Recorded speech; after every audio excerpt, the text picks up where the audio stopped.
Sorry जीजाजी, मुझे आपकी बात ध्यान से सुननी चाहिए थी, पर थैंक यू सो मच। हाँ बेटा, तुमने तो इसका भविष्य बचा लिया।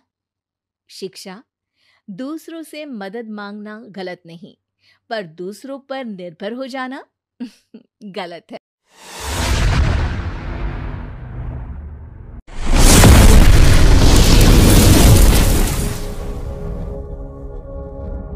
रोहित की दीदी समीक्षा की शादी अर्पित से हुई थी। रोहित 20 साल का था, जो कि अपना पूरा दिन मोबाइल पर ही निकालता था। कभी पबजी खेलता तो कभी यूट्यूब चलाता। एक दिन अर्पित और समीक्षा समीक्षा के मम्मी पापा से मिलने आते हैं और देखते हैं कि रोहित मोबाइल से हटने को तैयार ही नहीं है। अरे रोहित, तुम्हारी तो आईआईटी की परीक्षा है ना? तुम तैयारी नहीं कर रहे हो परीक्षा की? वो सब तो मोबाइल पर ही हो जाएगा। ये देखिए, ये है गूगल, इससे जो भी पूछो वो सब बता देता है। तो आखिर कागज क्यों बर्बाद करूं? अरे पर तुम इन प्रश्नों की तैयारी बिना लिखोगे कैसे? उसमें क्या है, ये देखिए नोटपैड, बिल्कुल कॉपी जैसा है, इसी पर कर लूंगा। हम जब तुम्हारी उम्र के थे तब हम दोस्त मिलकर प्रश्न हल किया करते थे। उससे हमारी हैंडराइटिंग की भी प्रैक्टिस हो जाती थी और समय का भी अंदाजा लग जाता था। और फिर साथ में हम एक दूसरे की मदद भी कर देते थे अगर कोई अटक जाए तो। आपका जमाना अलग था जीजाजी, अभी जमाना फास्ट और स्मार्ट हो गया है। जमाना क्या, अब तो फोन भी स्मार्ट हो गया है। समय के साथ बदलना पड़ता है जीजाजी। अब बस भी कीजिए, आप हर चीज को लेक्चर में बदल देते हैं। रोहित अच्छा कर लेता है परीक्षा में। इतने में अर्पित के सास ससुर जी आ जाते हैं हॉल में, और अर्पित इस बारे में बात नहीं करता। हालांकि अर्पित को लगता तो है कि पूरी तरह मोबाइल पर लगे रहना सही नहीं है, पर वो इस बात को और नहीं छेड़ता। ऐसे ही 2 दिन निकल जाते हैं। समीक्षा, मुझे काम से फोन आया था, मुझे वापस काम पर लौटना पड़ेगा। पर हमें आए हुए तो 2 ही दिन हुए हैं, अभी चले गए तो माँ और पापा को अच्छा नहीं लगेगा ना।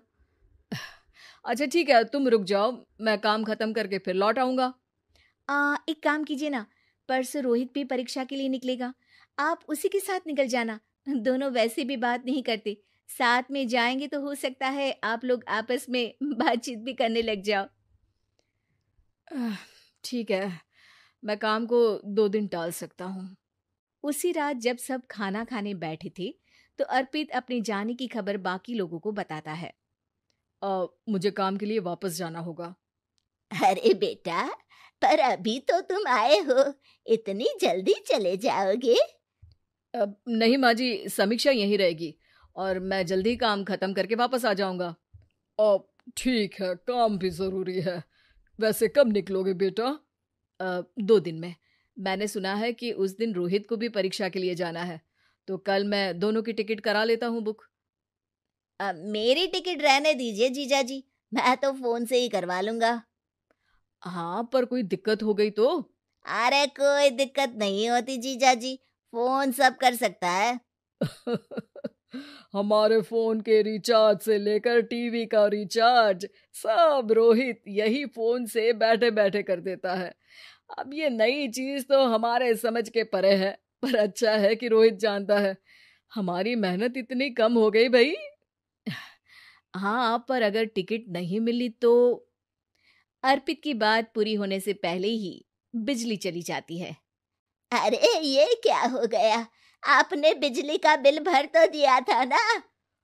अरे नहीं, मैं तो भूल गया था। अरे टेंशन मत लो माँ। देखा जीजाजी, आप बिजली का बिल भी भर सकते हो, समय बदल गया है। एक बार फिर अर्पित इस बात पर बहस नहीं करता। अगले दिन जाकर अपनी टिकट करवाता है और पैकिंग कर रहा होता है जब शाम को अचानक से रोहित के चिल्लाने की आवाज आती है। नहीं, प्लीज प्लीज हो जा, ऐसा मत कर यार, प्लीज हो जा। अरे क्या हो गया रोहित?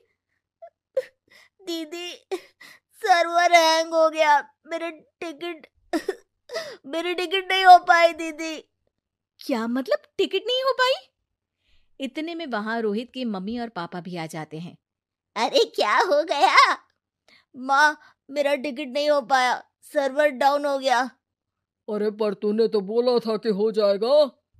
हो जाता है, पर अब क्या करूं, ये क्या हो गया। अब कल की तो कोई बस भी नहीं है, ना ही अब टिकट मिलेगी ट्रेन की कल के लिए। मुझे तो कोई रास्ता नहीं दिख रहा। अब फिर लगता है मेरा ये साल बर्बाद हो जाएगा। घर पर एकदम से दुख का माहौल छा जाता है और सब रोहित को डांटते हैं, पर इतने में अर्पित वहां आ जाता है। आप सब रोहित को क्यों डांट रहे हैं? आपने ही तो उसे बढ़ावा दिया था ना। लेकिन इसकी लापरवाही के कारण इसकी परीक्षा छूट जाएगी। इसने तो हमसे कहा था कि टिकट हो जाएंगे। हे भगवान, अब क्या होगा। चिंता करने की कोई बात नहीं है, मैंने एक एक्स्ट्रा टिकट करवा ली थी। मैं समझता हूँ कि मोबाइल हमारा ही काम आसान करने के लिए है, पर उस पर ही पूरी तरह से निर्भर होना तो गलत बात है ना। रोहित टिकट को देखकर बहुत खुश हो जाता है और जोर से जाकर अपने जीजाजी के गले लग जाता है। सॉरी जीजाजी, मुझे आपकी बात ध्यान से सुननी चाहिए थी, पर थैंक यू सो मच। हाँ बेटा, तुमने तो इसका भविष्य बचा लिया। शिक्षा, दूसरों से मदद मांगना गलत नहीं, पर दूसरों पर निर्भर हो जाना गलत है।